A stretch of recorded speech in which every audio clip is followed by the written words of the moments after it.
my friends, and welcome. First of all, let me say that this video is not intended to showcase our technical capabilities, so it does not focus on construction details. Let me emphasize from the outset that the purpose of this video is twofold, but with one main goal. The first purpose is to present a cheap solution, and I stress the cheap, to create a common cord for all electrical tools that everyone already has in his workshop or in his home.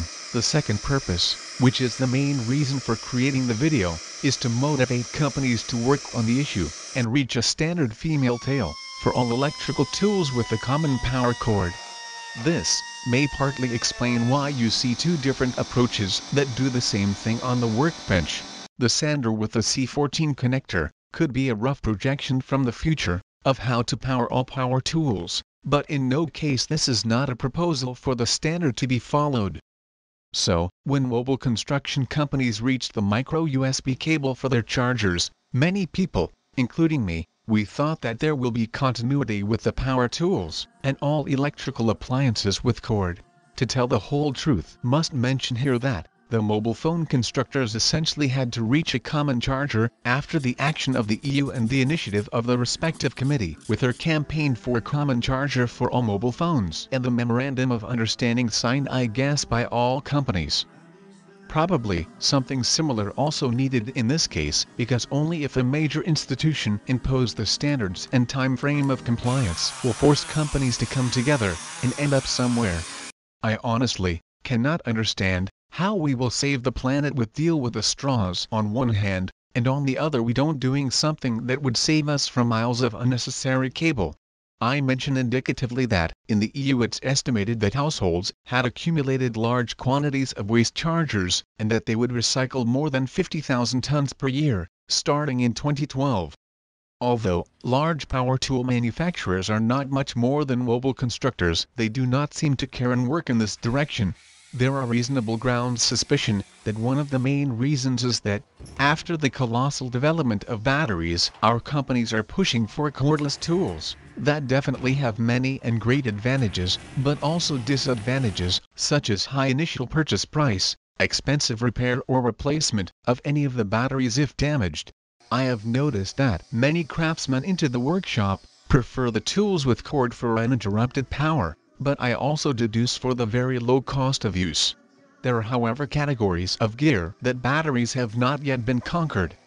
I don't want to dwell much on the advantages, and without saying anything about the environmental benefits, I urge you to consider the convenience at time of the work into the workshop, the arranging of the transport box, the orderliness within the workshop, which would give such solution on the issue. Of course, the ease handling of the tools and power cord during work either on the ground, or up on a ladder, or scaffolding as shown in the footage, is insurmountable. Also, pay attention at cord rest in various versions, on ladder, on tool belt, on workbench, with magnet, etc. Much more can be done regarding practicality, ergonomics, and safety. Obviously, the epitome of this idea is that the built-in cable that comes with all power tools is removed to power the tools. We use the extension cord, or cord reel, that we already have or buy one off. Perhaps, the common power plug cord CPPC is nice for name and descriptively correct. This is my proposal. So, this is why I take the initiative to contact the competent EU committees for the issue. Maybe one of the committees take the initiative to start some action. I will do it with two ways, according to the conventional method, by sending letters, but also by email, with the wish to fall into appropriate hands. However, I believe one of you who will see this or other related videos, and have much more potentials, will wind the appropriate threads to start the bureaucracy moving. But because such organizations are cumbersome, let we land in everyday life, to see how we can find a practical and cheap solution that we can apply we ourselves at home or in our workshop. There is already videos on YouTube, not much, I think is very few about the issue, with titles such as Power Plug Replacement, Quick Disconnect System, Easy Power Tool Cable, etc. It impressed me that it's recent publications about an idea that is old, as far as I know. Actually, I remember that if I had the capability it would be from my first videos, parenthesis. If someone look back to the history of this channel, will observe how the first videos is entirely from computer, as there was no camera to take shots. The first try with camera, it was on the first attempt for one motorcycle trailer. It was a borrowed camera by my best man. Even today I pay for this. The tangible result coming to add this video is located to the financial part. Let me explain immediately. For the power tools we already have, the solution that I propose, costs for anyone who has the necessary soldering tools and his wife's hair dryer, €3 totally per tool. For those who don't have soldering tools, we'll give a further €10 one-off, and those who don't have a woman, €15 more for hair dryer. For them who don't know to mention, the connectors come from the drones and is a CV90 series.